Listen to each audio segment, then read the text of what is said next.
listening to the Ocean Rowing Podcast. I'm your host, Amanda Painter, physical therapist and owner of Strong and Empowered Rowing. I help people continue their love of rowing without aches and pains. Along the way, I decided I wanted to row across the Atlantic Ocean. I'm finding it super hard to get in touch with previous ocean rowers and find the answers on how to make this possible. So this podcast is to share my story and what I learn as I get ready for and ultimately cross the Atlantic Ocean. Hear from experts in different areas and from others who have completed ocean rows. So anyone who wants to do this has easy access, and we can share our stories with the world.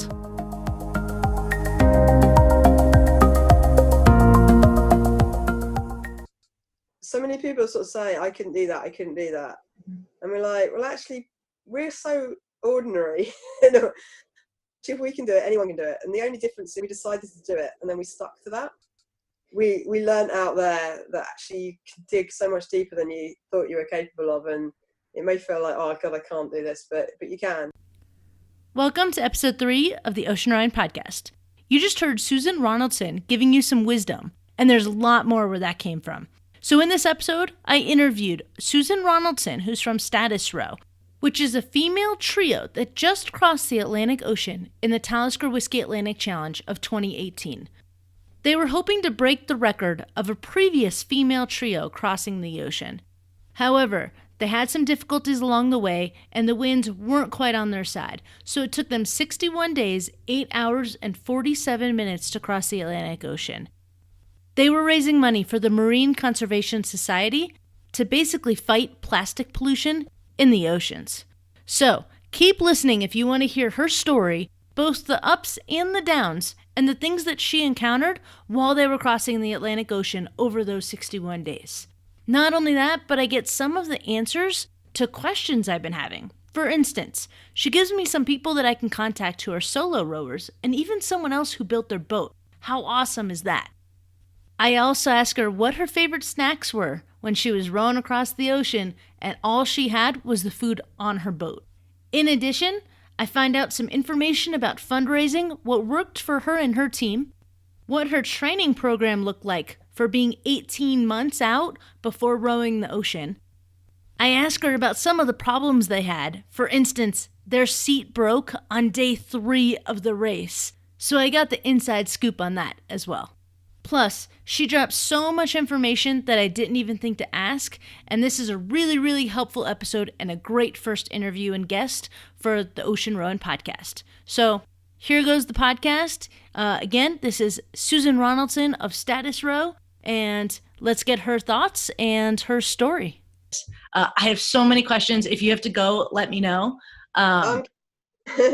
But how did you start? Like, where did you start once you decided that you were going to do it with your partners? Like, what was the first thing you did?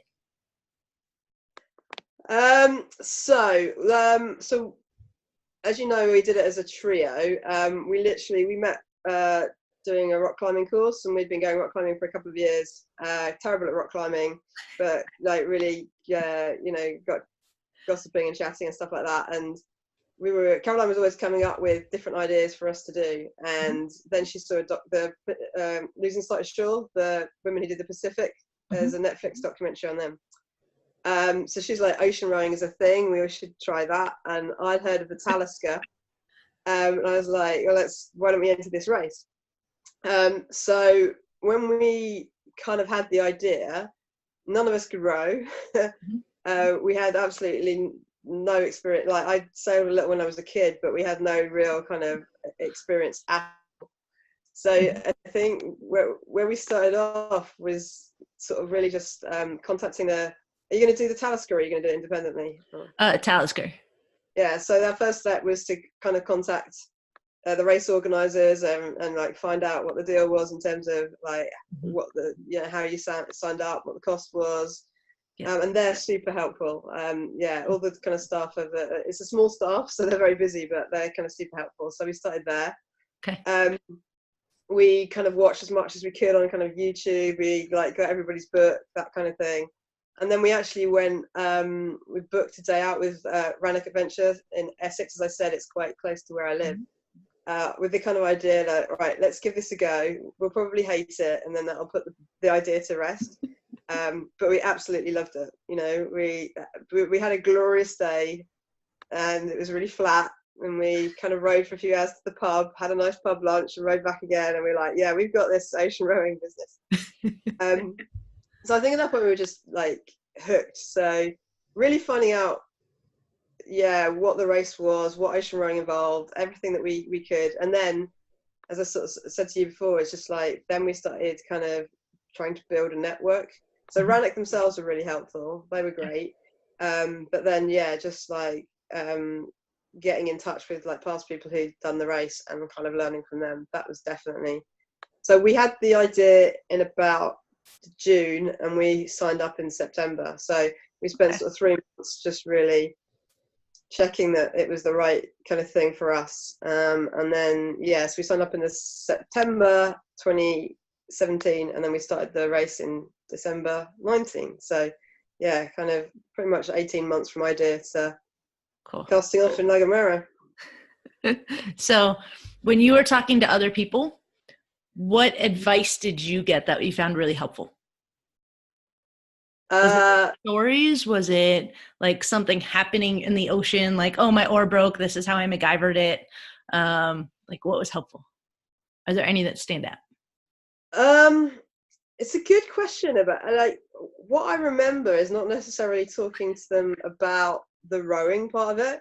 So you kind of almost have to break it down, because we were saying this in our talk yesterday, that they tell you that 80% of the challenge is getting to the start line. And having done it, I'm not sure that's quite true, but it is true that like for us, there was such a big hurdle in even getting to the start line, because we didn't have any, we couldn't row. We didn't have the money to do it. We didn't have a massive network of contacts, which I'll talk to you about in a moment. We had to learn all the skills from scratch, etc., etc. So we had to go from knowing nothing to being ready to row in ocean and get a boat and the equipment and fund everything, all within sort of less than 18 months. So I think I remember when we talked to people, it was more about the how do you get to the start line kind of stuff, really. And then as we got closer and we got our boat, then we were lucky enough that we bought our boat secondhand. So we're very lucky that the team we bought it off were very helpful, and we could ask them questions. The person who built the boat was really helpful, so we asked him a lot of stuff. So we kind of learnt about the rowing and boat side of things a bit later on. It was like, I was trying to think what advice people gave us. I think the time commitment and how much it takes over your life is one thing. And so this is not as relevant for you as a soloist, but you still have to be really good at, it's a project, and you have to kind of treat it like a project. So you have to have plans and lists of things that you need to do, have a vague idea of like timings of when, if you're going to be at the start line for you, what, December 12th, 2022, 23? 22. Yeah, you kind of need to work back from whatever that start point is and make sure you got a kind of plan along the way and everything. For us, it was like being clear about who was doing what, because there were 3 of us, and that's just kind of really important. What are the strengths in the team and what are the skills in the team and stuff like that. Being very planned and organised. I think the fundraising is about, I think the advice was around sort of networks and building your networks. Okay. Fundraising is what scares me.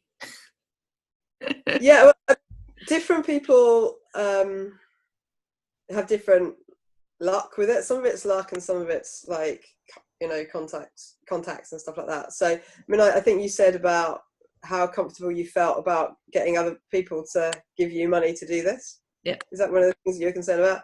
Yeah. So, for us, one of the first things that we did was, make a personal financial commitment, and not every team does this, and it's fine if you don't. Some teams have different ways of looking at it, but for us, it's like, we're going to ask other people to back us to do this. We have to back ourselves.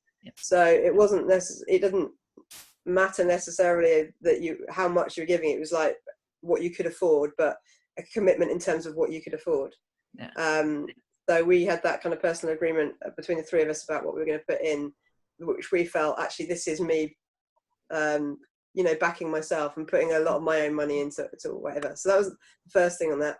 The second thing is that I would say, one of the great things about doing this is watching how much other people get out of it. So it's been incredible. I mean, you can't do it without support. You just cannot do it without the support. And it's the, we say the team is so much wider than the three of us. People are just incredible. But in return, you do see I bumped into my neighbour I hadn't seen about an hour ago for the first time, and he was talking about being on the dot watcher every kind of few hours every day, watching it. And you can tell that people really, really enjoyed watching it, that people really felt involved and stuff like that. So I suppose when it's a company, it's about the business opportunity for them, and when it's individuals, it's about selling how they're part of the adventure, because if they invest in you, they will get something out of it as well. So I think you have to feel that they're not just giving you money like as charity. They're doing it because they believe in you and because they're investing in you, and they're going to get something out of it. With the companies, put together, that's the one thing that we did get from other teams, was like different kind of brochures that people have put together for sponsorship. And so think about it as a business transaction. If you're asking the company to give money to you, you need to show that what they're getting for their money. So we found there were two different kind of things that people are interested, either in the kind of PR angle and, logo on the boat, and whether that, the potential to be in media and stuff like that. And secondly, one of our biggest sponsors seemed to be really interested in the kind of employee engagement angle. So we were doing it for marine conservation and anti-plastic pollution. So we went in and we gave a talk to their staff. We took them out on a beach clean, and so that they, it was a kind of team building thing, and it was a small company. It was only about like 50 employees, I think, but they could really feel part of what we were doing. And so, and in the end, they had a competition amongst the staff, so that the highest performing member of the team or whatever, they flew out to Antigua to meet us.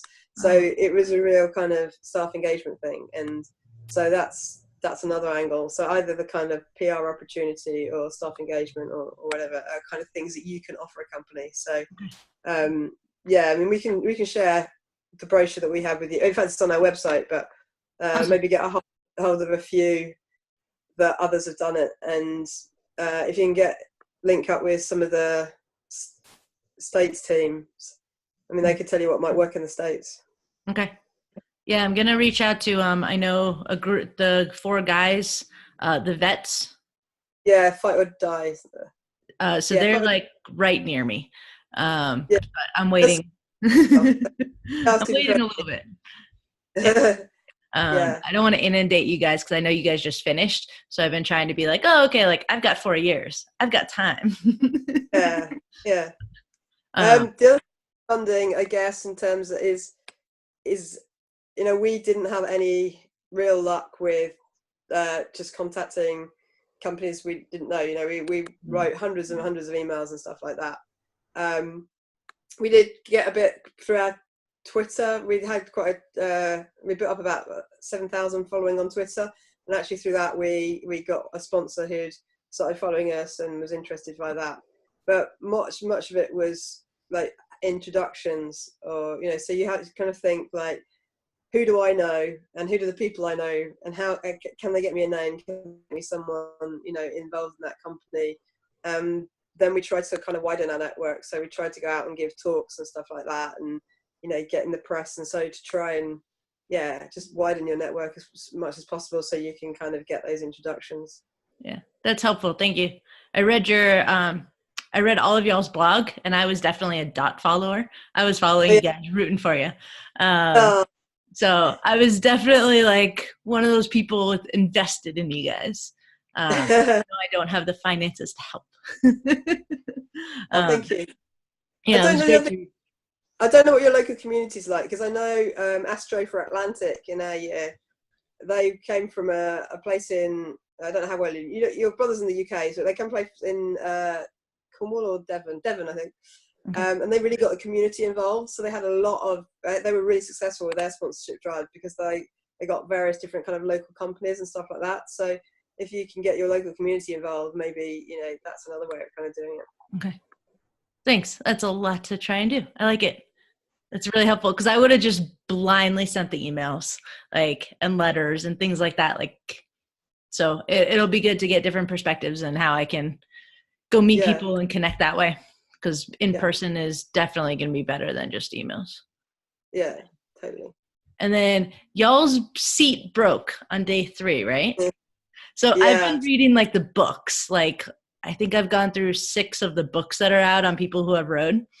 And they're all whatever broke. So I did whatever. And they were mentioning that when they talked to other people, they had ways of fixing things. So did you fix your seat? Did you have another seat? What'd you do? So we had we had 2 rowing positions, and it's quite an unusual sort of mechanism. So a lot of the seats use kind of roller blades and ball bearings. Whereas ours had a kind of axle with a fixed plastic wheel on the end. I'll send you some photos because it's difficult to explain. But basically, on day 3, the first wheel fell off an axle. We took 3 spare axles with us. Okay. And we had thought that was enough because the boat had been across the year before without breaking. Similar design had been across the year before with a 25-stone man on it, hadn't broken. But unfortunately for us, not only we repaired it and it broke again, and then the bow seat broke as well. So in fact, we had both seats had the same issue, and we went through all our spares in something like the first 2 weeks. Okay. So after that, we were like, we don't have any spares to fix it with. How do we do it? So we just had to use whatever was ever on board. And Caroline had the idea of using some tape, because basically what happened was that the wheel started to wear down around where it was joined with the axle, and the hole got bigger and bigger. Got it. So I had to make the axle bigger to shove the wheel on. And so we used tape, but it was only ever a temporary fix. So sometimes it would last, a day, and sometimes it would last 5 minutes. So we spent the whole time across just fixing both seats. Oh, yeah. It was a pain because we had to keep, every time it went, we had to keep stopping, and particularly if it was the stroke seat, that really, the whole boat really had to stop. So it massively slowed us down. And it was stressful, particularly from a mental point of view, because it happened so early on. We were like, are we going to have to fix these seats? So we're going to be doing fixed rowing. And obviously doing that for 2 months would have been a nightmare. And I don't know how, we would have got across, but it would have taken us so long, I think, and been very uncomfortable. So we managed to keep them going, but it was constant repairs. Yeah. Wow. That's crazy. Both. It was crazy. But I mean, we we were only the 2nd female trio. So we were trying to break the record of the 1st female trio. And we didn't, partly because it was slow conditions in our year, and partly because of these breakages. But, when we look back, we kind of think, well, it was tough at the time, and it was really challenging, but that kind of made our experience, and that made finishing even more of an achievement for us in a way, because we kept going, and we kept positive, and we overcame what was quite a difficult situation. So I think one of the things I've learned is that every single ocean crossing is different, and even in the same race you're getting different conditions in different places, so you can't really compare yourself to others, and everyone's going to have challenges. It's just about overcoming your challenges, and that's the experience we had, and it was brilliant before it, really. Yeah, I can say that now. You can say it now. Yeah. During, you're probably cussing underneath your breath. A lot of cursing. Yeah. That's fair. Let's see. You guys started 18 months before. Did you start your training 18 months before? When did you start training? Yeah, so the three of us had different levels of kind of fitness. Caroline was more of a, she's really outdoorsy, so she was a runner and a cyclist. Jess and I not so much. It got quite unfit. The most I'd done in the past was like a half marathon, but I got to the point where I could barely run like a 5k, so probably couldn't run a 5k. So it was just sort of gradually building it up, like in terms of physical fitness, from 18 months out. And I think I joined a gym so I started off doing like body weight stuff, and then kind of joined a gym in about the November and like regular gym sessions. So the gym was the main thing, that getting the strength up. And Caroline and I both had ergs as well at home, and we used them at the gym. So doing a lot of kind of indoor rowing as well. So yeah, and there's good advice on the have you signed up yet? You haven't signed up yet, have you? I haven't signed up. So I've contacted, and I've got the like beginner, I've got that packet to sign up. I haven't signed up. I don't have the money to sign up yet. There's some advice on there, like on the training stuff, because I think, you obviously, when you're rowing out there, it is much more about strength than cardio and stuff like that. So you just have to be careful you're doing the right kind of training, really. And you can get lots of different kind of strength and conditioning coaches or PTs or whatever who think they can train you for rowing an ocean, but really take the advice of the Talisker people and what is actually the kind of right training. So so there's that kind of period of building up our personal fitness and strength.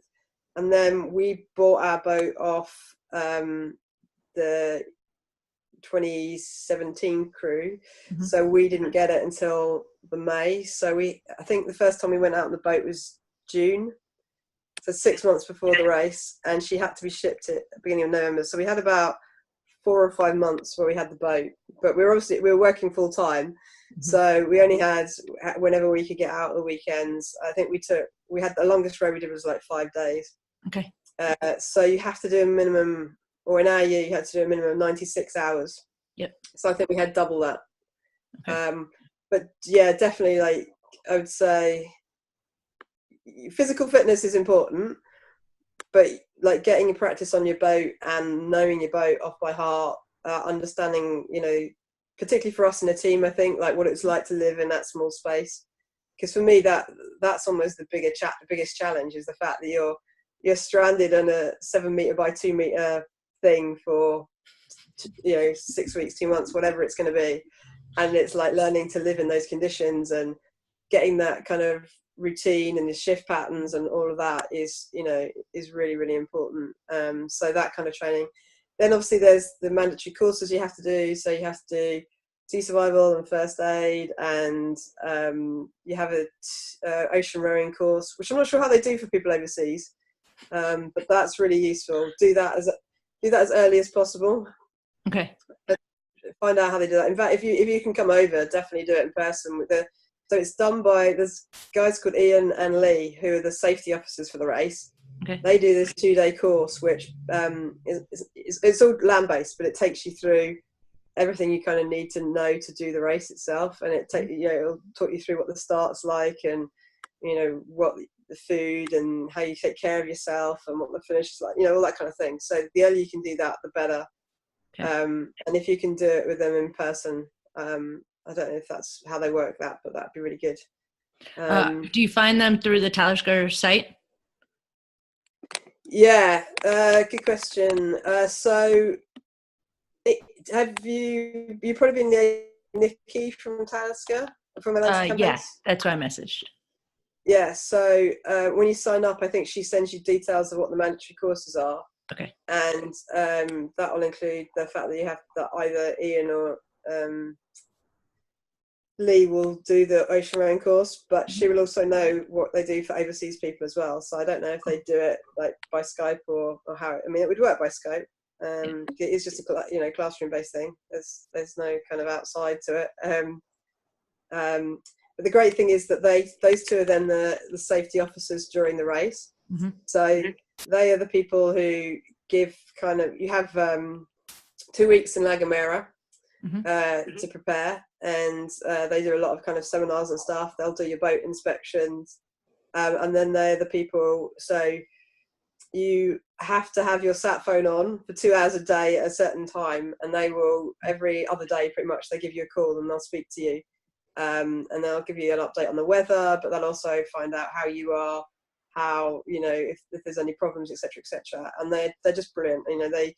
They particularly if you're a soloist, they can really kind of help you. I know I'm sure she'd talk to you as well, Kelda, who was the other female soloist. They just found them really fantastic and to talk to and keep you going when your morale might be a bit low or whatever. So I don't know Kelda. Is she with Talisker? The Kelda was the second female soloist in this year's race. She was on Road to Raise was her team. So yeah, I know the boat names. Yeah, the Road to Raise was the team, and Storm Petrel was her boat. Okay. Yeah. But she's lovely as well. So she'd talk to you as well. Happy to hook you up with her as well. Yeah. Is she in the Facebook group? Do you know? Yeah, she's definitely Blue Marlin. Yeah. Okay, cool. I'll try and reach out to her. Thanks. Yeah. Appreciate it. Yeah. Let's see. What were my other questions? Oh, how did you find, what kind of people did you need on land for your land team? Do they teach you that later, or did you come up with it? Yeah, they don't teach you about what you have for your land team at all. Mm-hmm. It's a good question. So we had lots of people who helped us out with various things. I think some teams had people who were very much, part of the team, and I think the Granddads of the Atlantic, who are a male pair this year, definitely their wives are a huge part of the project management and their social media and stuff like that. Another crew, Atlantic Discovery, one of their sisters was definitely, as a photographer, and she did a lot of the kind of media stuff, I think, as well. So we didn't really have people who were part of the project team the whole time. Mm-hmm. We had people who helped us out on kind of specific things. Okay. And we kind of learned that, people were amazing, but we found, I think, that it's never going to be as important to other people as it is to you, because it's your thing. And so it's a bit difficult to rely on other people all the time, I think, sometimes. So I think it depends, I guess it was more how we had 3 of us. There's one of you. I mean, definitely get land crew with one of you, because you can't do it all on your own. So I mean, we absolutely had loads of people who were amazing and helped us out, but we didn't necessarily have people who took on specific stuff for us, I think, in terms of the whole way through. But maybe do that kind of project plan in terms of what are the things I need to do between now and December 2022, and are there people who can help me? So we were lucky, Caroline is a web developer, so she could do our web page for us. Yep. But if you don't have that, you're going to need someone to help you with a website. Jess is in marketing. If you don't have that, then you need someone who's good at marketing, So we were quite lucky that the 3 of us together had quite a lot of the skills. I'm an accountant, so I could do, some spreadsheets and stuff like that. So yeah, work out kind of what skills that you need, and then kind of recruit people in to help with that. We did some events to help us raise money. So we did a seminar screening and a party and stuff like that. And with those particular events, we got people to kind of help and, that kind of thing. What was your most beneficial fundraising event for you? So because we only did it in 18 months, mm-hmm. We had thought that we were going to do something like a ball, because I know a lot of people do something like that and they raise loads of money from doing that kind of thing. But we didn't feel, because really by the time we got going, so we signed up in September and we didn't really know what we were doing. So by the time we worked out vaguely what we were doing, we sort of had a year. And actually, because you have to have the boat in advance, you got to did quite a lot of it in quite a short space of time. So we felt like we didn't have the time or the resources to do something big like that. Mm-hmm. I think if you've got longer, you can think about spending some of your time and energy on organising an event, which, you know, would be part of it. What we did do is we did. So as I said, we were doing.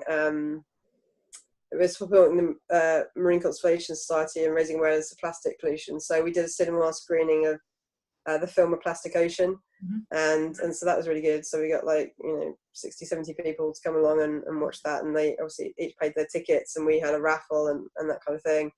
We took the boat to the Henley Royal Regatta, and I don't know if you've heard of that. It's the major rowing event in the UK, just on land, but they have like a shopping village and all sorts of kind of stuff for spectators. So we were there for 5 days, and we, you know, had the boat. We had people, you know, had sort of games and raffles and stuff that people could do, and we got quite a lot from that. And also we got a sponsor through that who just, you know, was a businessman who was enjoying the hospitality there, and, you know, met us and decided to sponsor us. So that was another way of kind of increasing our network. So that was really good. What kind of games did you do? Sorry. We did a kind of instant win thing. So because like we thought about doing a raffle, but then we thought if you do a raffle, you know, you have to take people's names and addresses and stuff like that. So basically we had a board with, in fact, we had 500 squares, and on the back of them were some prizes.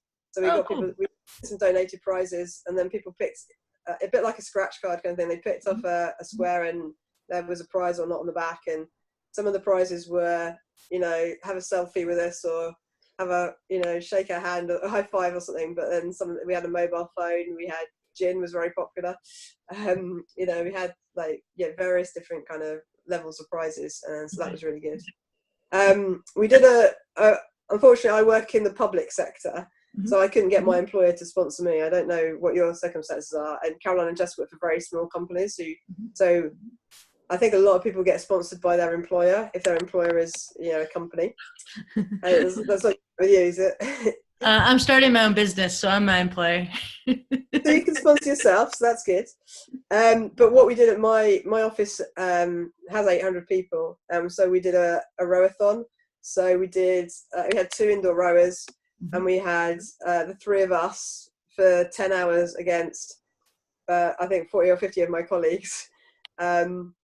And yeah, people like made a donation to take part, and other people in the office sponsors. So really, we got a lot of money from like that. That was a way of my colleagues kind of encouraging them to support us, shall we say? So that was a really good fun. And I think you know, having gone back, well, but having done the talk yesterday, again, that has sort of helped with that feeling that people felt part of the team. I think because they kind of contributed and been part of that event and stuff like that. So so that kind of, yeah, I think a lot of people do kind of rowing challenges and stuff, maybe in public or events or something. Yeah. Cool. Let's see. Is there anything that you didn't get, like advice-wise, that you wish you had known going into it? Good question. I'm trying. I read your whole blog, and as I'm like, I reread your blog, and I'm like, okay, no, I gotta ask that question. Oh my god, Caroline would be much better answering that than me. You can say you don't have an answer to. I'm not sure. I think just to keep going, really, because we were kind of talking to people yesterday about how so many people sort of say, I couldn't do that. And we're like, well, actually, we're so ordinary. You know, if we can do it, anyone can do it. And the only difference is we decided to do it, and then we stuck to that. And I think that's just the thing. Like, you learn that when you're out there, but almost when you're out there, it's harder to give up, because once you're in the middle of the ocean, you know, you want to get off that boat, you have to keep going, you have to row yourself. But between now and the start line, you know, you don't have to get out of bed to go training, and you don't have to pick yourself up after that fundraising rejection, and maybe you don't go to that talk or whatever. So just say yes to it. You've decided to do it, you are going to do it, and then just believe that and keep going. And there'll be difficult times along the way, both now and when you're out in the ocean, but you can do it and you can overcome it. You just have to literally, and we learned out there that actually you can dig so much deeper than you thought you were capable of, and it may feel like, oh god, I can't do this, but you can. And that's what we learned out there. But I think it equally applies on the journey to there as well, that just believe and keep going and take any knocks, because you will get there. That's the thing that gets you there, just believing that you will. And I'm not sure anyone said that, so I'm going to pass it on to you. Thank you. That's great advice. I love that. That was perfect from business perspective and my rowing perspective. So thank you. There you go. Yeah. That's perfect. Let's see. I think I had another one. Okay, I got two. Is there anything else that you wish you had prepared for or done differently now that you finished?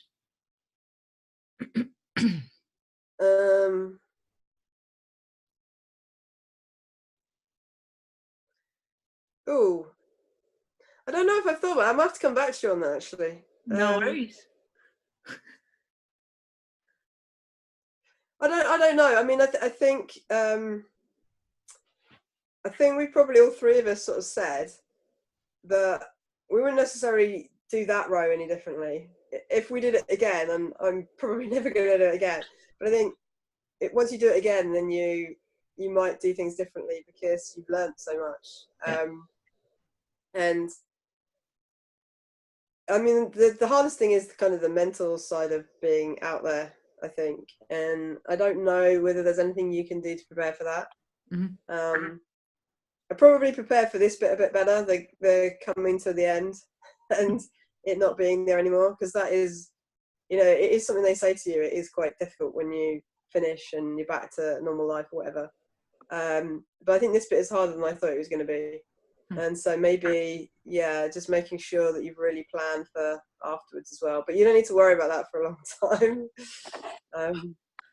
But yeah, if I think we've got a questionnaire to do actually for the Atlantic campaigns people. So if anything comes out of that, I'll let you know. Okay, awesome. Let's see. If you could, so you already mentioned Michelle Lee, who I should talk to. Is there anybody who you talk to that you think that I need to talk to? Good questions. So so Michelle Lee and Kelderwood would be the two soloists that I talk to. Yes. I might see if I can get you the contact of Caroline's now good friends with Kiko Matthews. He's the holder of the record for solo crossing of the Atlantic for a female. So she's always really good value for advice. So I might see if Caroline can, or I can hook you up with her. She gave us a lot of advice. There are a few people we got advice from. I'm just trying to think. Lucas as well, maybe. Lucas was the male soloist from this year. These aren't people that we got advice from, because I guess we didn't really get advice from solo rowers, apart from Kiko, which is not to say that you can't get advice from teams and stuff like that, because a lot of it's relevant, but I think there are unique challenges of being a soloist. So, maybe start with those people and they might tell you where they get their advice from as well. Perfect. So, Lucas was is the youngest person, I think. I don't think it's even male. It's the youngest person to row the Atlantic. He's 18 years old. Yeah, that's awesome. He's amazing. He was so happy when he finished, like the look on his face. Everyone. Yeah, we were really lucky because we made quite good friends with him, and he came in the end. He came in 2 days in front of us, so he was there when we finished. Mm-hmm. So to have him there was amazing, because it's really, really nice to have someone who it's really lovely to have people you care about, full stop. To have your family and friends at the finish is incredible, and so it was lovely that he was there. How long did it take you to be able to walk normal when you got to land? Was it quick or like 2 days? It was about 2 days actually. Okay.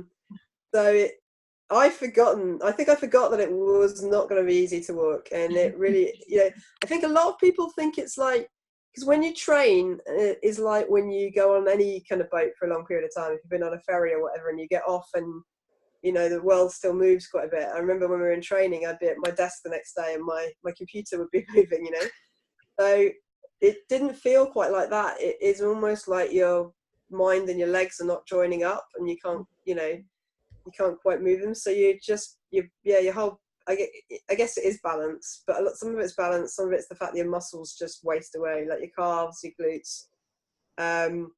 So probably the worst of it was for a couple of days.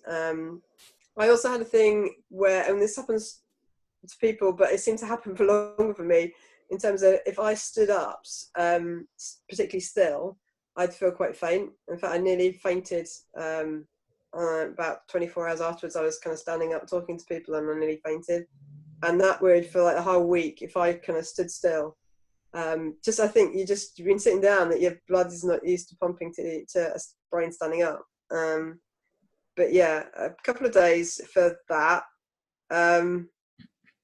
Most skin gets back to normal quite quickly. The longest thing is your hands. Actually, this is one thing actually that I didn't know about. So here we go. This is something to do differently.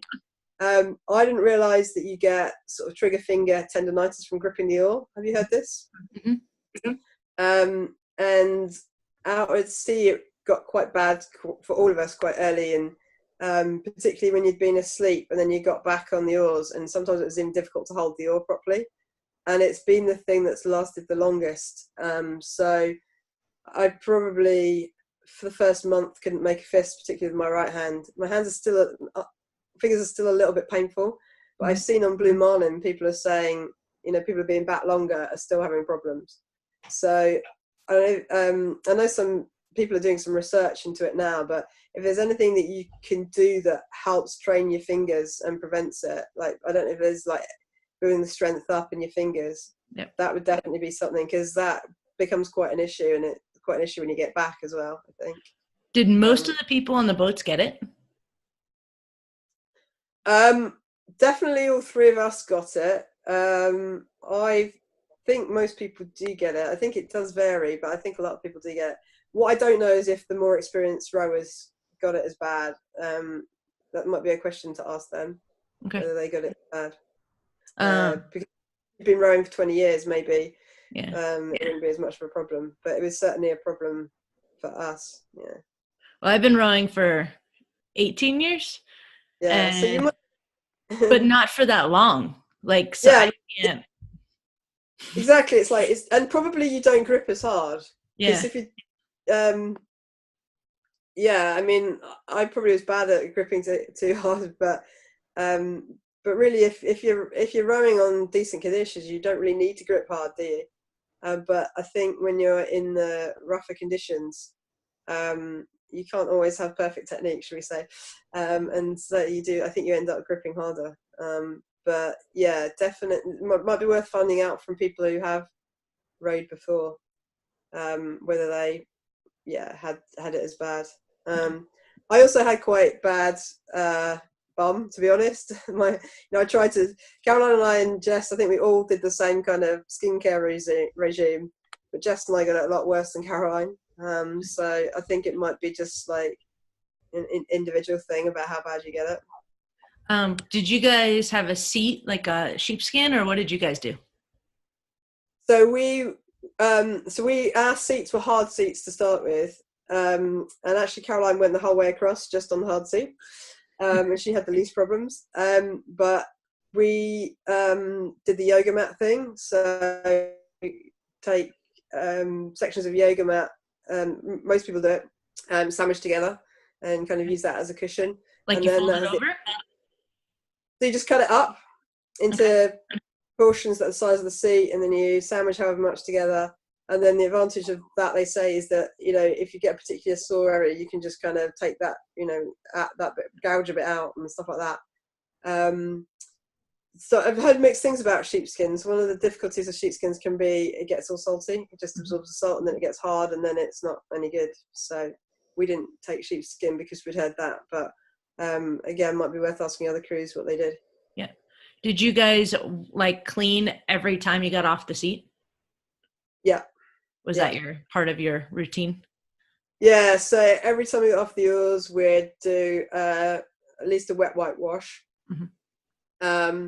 And surgical spirit, and then once a day we'd have a bath, or get we had a Tupperware box each, and then we'd put like a inch of water in it and a sponge and some soap, and like do a whole over kind of body sponge bath. And then we cleaned the bottom of the boat once a week, so we get in the ocean to do that.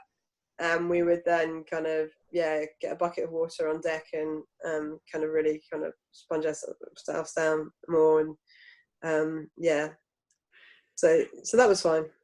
How many wet wipes did you guys bring? We took far too many wet wipes. I don't know how we miscalculated on the wet wipes, but we must have taken the most. I think we had meant to take like 6 each a day. Okay. But we seem to have a lot more than that. So we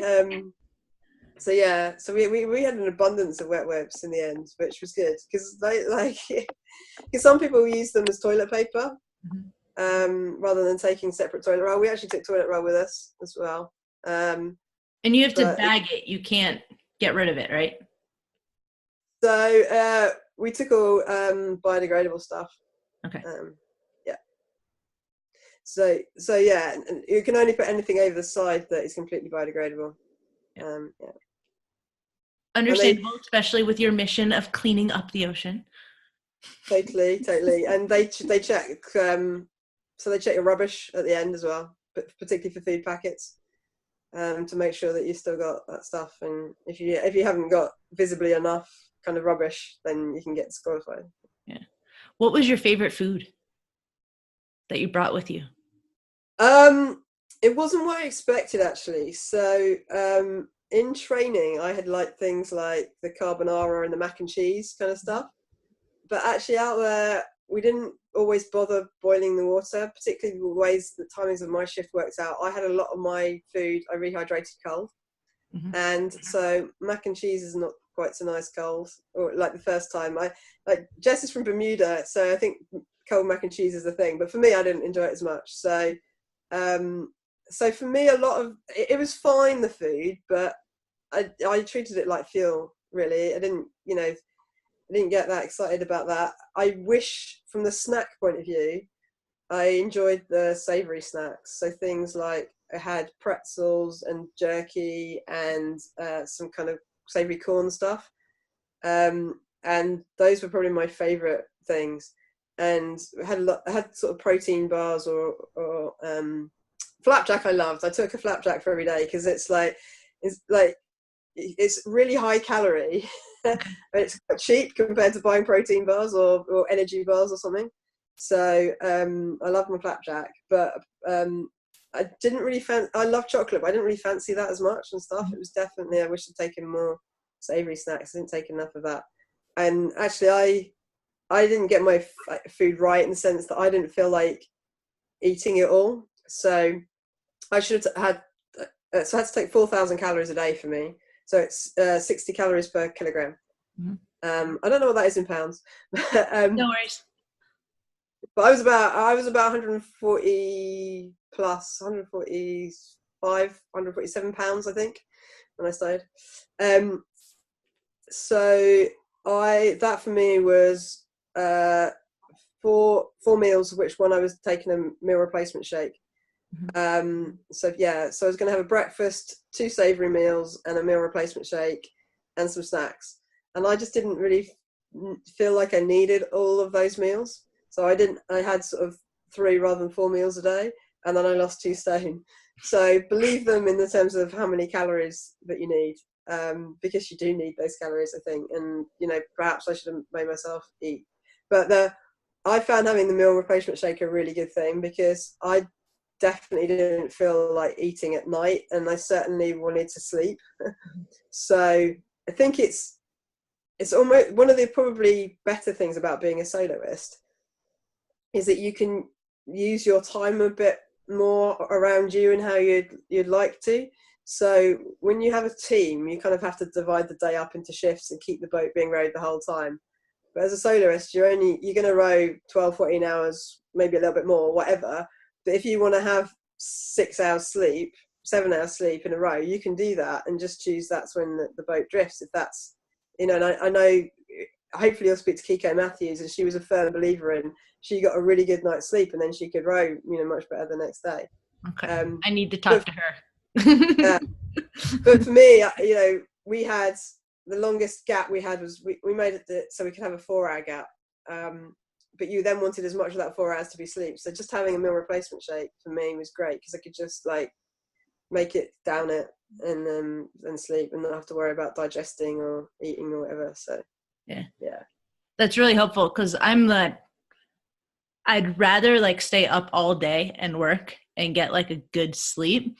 But I had this vision from everybody, seeing everyone do the 3-3 or the 2-2 or whatever, that I'm like, can I not stop rowing for more than 2 hours? Is that not possible?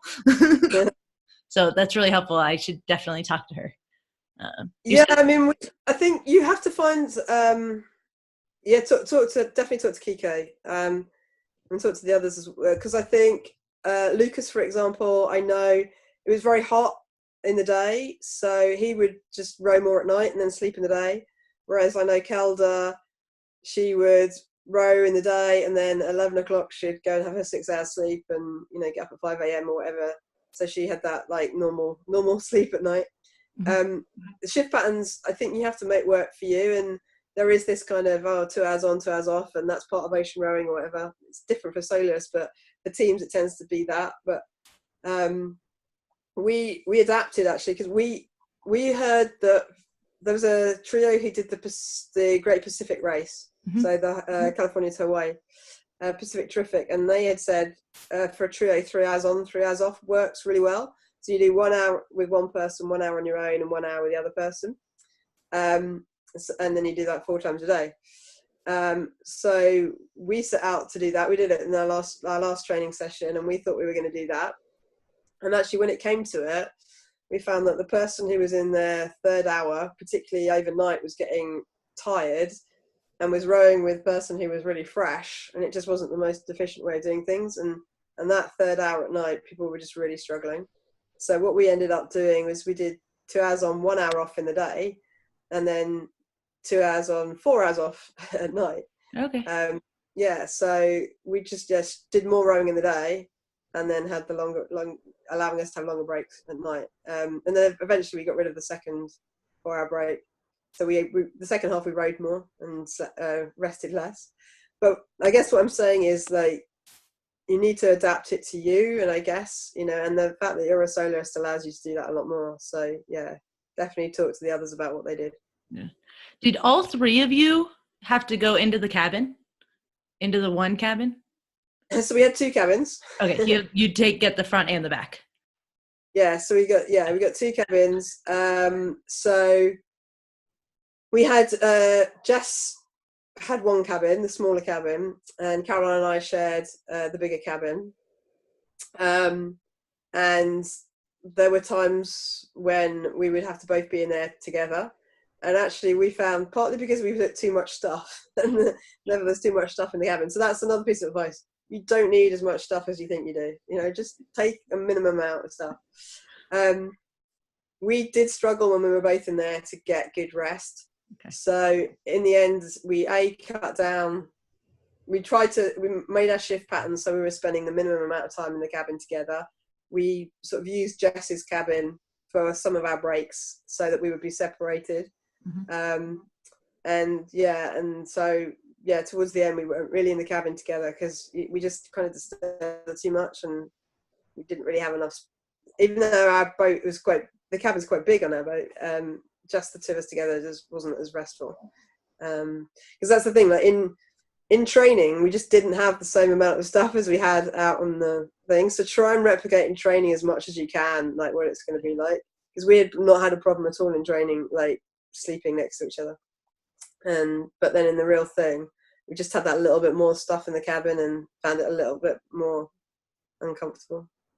Did you guys capsize at all? No. So we had a sea saver, which on their so it's what used to be called a pure class or a classic class, and so they are less likely. Is that the boat? Yeah. Okay. So there's two different, about two different designs of boats. Yep. Yeah. So ours was the more traditional side, so they're a bit more stable anyway. But we didn't really, our year, the problem was that there weren't really big conditions. So there weren't really conditions that, actually, I don't know if I haven't heard that anyone else capsized. I don't know if they did. You probably know better than I am. This is not a piece of information I've heard yet, but I think it was less likely. Whereas the year before, I think everyone capsized the year before, including our boat. Our boat capsized 48 hours outside Antigua, I think. So close without capsizing. Yeah. Did you guys, so I've read different things about like the padding of the boat versus like a hammock situation for sleeping. So like if you do capsize, how much you move. Does that make sense? Yeah, we didn't do anything like that. Did you just put a sleeping bag in? Well, that's a controversial point whether you even take a sleeping bag. So there was quite a bit of debate on Blue Marlin before we went about whether people should take sleeping bags or not. Okay. And I think actually what kind of skewed it a bit was the 2017-18 race. I think they had quite cold conditions for the first couple of weeks, and people had been cold and wished they'd taken a sleeping bag.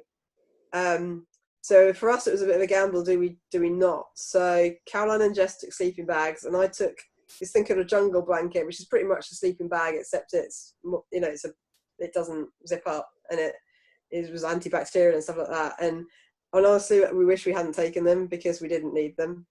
Okay. So we had we covered up our mattresses with like a sarong that we kind of slept on, and we just had a towel on top of us, like a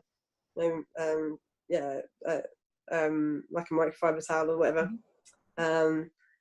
But it is difficult because in some senses you have to be prepared for all conditions because you don't know what you're going to get. But I kind of wish, like, I took my thermals as well just in case.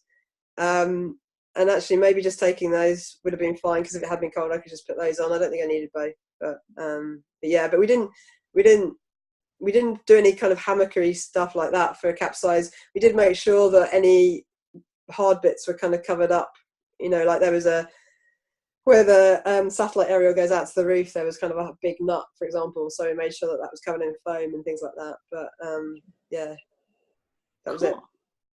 Thanks. Anything I didn't ask that you think I should know? You've given such great information. This is so awesome and helpful. Thank you. I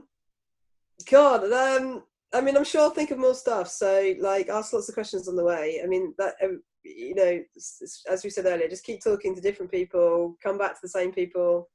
If you have more questions, I'm happy to talk to you over the next 3-4 years. Thanks. I'm more than happy to do that. Because you'll find different stuff crops up at different times. I think having people to talk to is really important along the way. So Caroline became quite good friends with a girl called Sarah who was in Atlantic Endeavour, I think she was in 2015.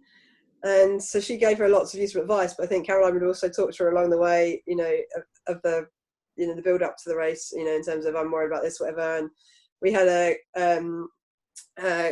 girl called Lisa who got in contact with us who hadn't rowed, but she'd sailed across the Atlantic, and she was like, I'll happily meet you guys and share my experience. And she became a good friend of mine, and I would like download to her about. So I think it is going to be quite stressful. Hopefully the fact you're doing it on a nice sensible time scale, but there will be times it's stressful, there will be times it takes over your life, and I guess the downside of there's such a thing of taking so long is it's going to take over your life for longer.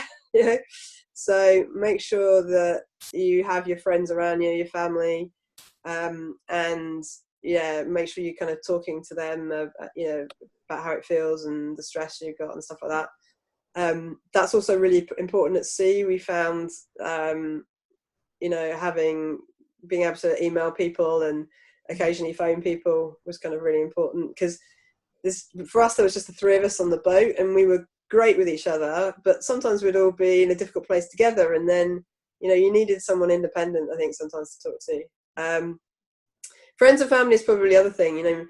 Like, this is a big thing for them as well, and I think making sure that you bring them with you and that you explain what you're doing and why. That's something I didn't get right. I didn't really involve my sister enough, and just didn't have conversations I should have done, and it's scary for people. If they don't understand it, it seems like a really dangerous thing to do potentially. And I think when you choose to do it, you do it because you understand you can manage any risk. You're going to have the right boat, the right equipment, you're going to do the right training, the safety record, etc., etc. So it's obviously not without risk, but life isn't without risk. But other people don't necessarily know that. So make sure that you're explaining it to any kind of friends and family and people that are close to you, and involve them as much as possible. Otherwise, they may or may not want to be actively involved or whatever, but giving them the opportunity, I guess. Yeah, that's great advice. Yeah, I'm hoping. So I want to build the boat, but I want to do it with my husband. So, awesome. Hey, if it drowns, it's partially your fault. You don't want to go with him then? Oh no, he has no desire to do this at all. This is 100% me. But, cool. Yeah. Thank you so much. This has been amazing. The final thing to say is, like, do it. It's just, it's incredible. It's horrible, but you don't need to know that now. It is, when you get to the finish, it makes it all worthwhile. And for me, the whole journey, like the people I met, the experiences I had, the things I got to do just because I decided to row an ocean was incredible. So it really is so worthwhile, and it's going to be so amazing. And the row itself, yeah, it's tough sometimes, but when you get to the finish line, it is incredible. So, enjoy it. Awesome. Thank you. I really appreciate it. And I'll definitely be in touch, I'm sure, along the next 4 years. Please do. And cool. Take care. Have a great night. See ya. Bye. For my first interview, I think that was a pretty solid podcast. But if you liked it, please hit subscribe. There's more to come. Next episode is going to be more about where I am, what I've learned, and basically what I'm trying to get answered in the future podcasts. So please subscribe if you liked it. Feel free to comment. Let me know. If you have questions, I'm always open. I will get them answered. So please feel free to leave questions and hit that subscribe button.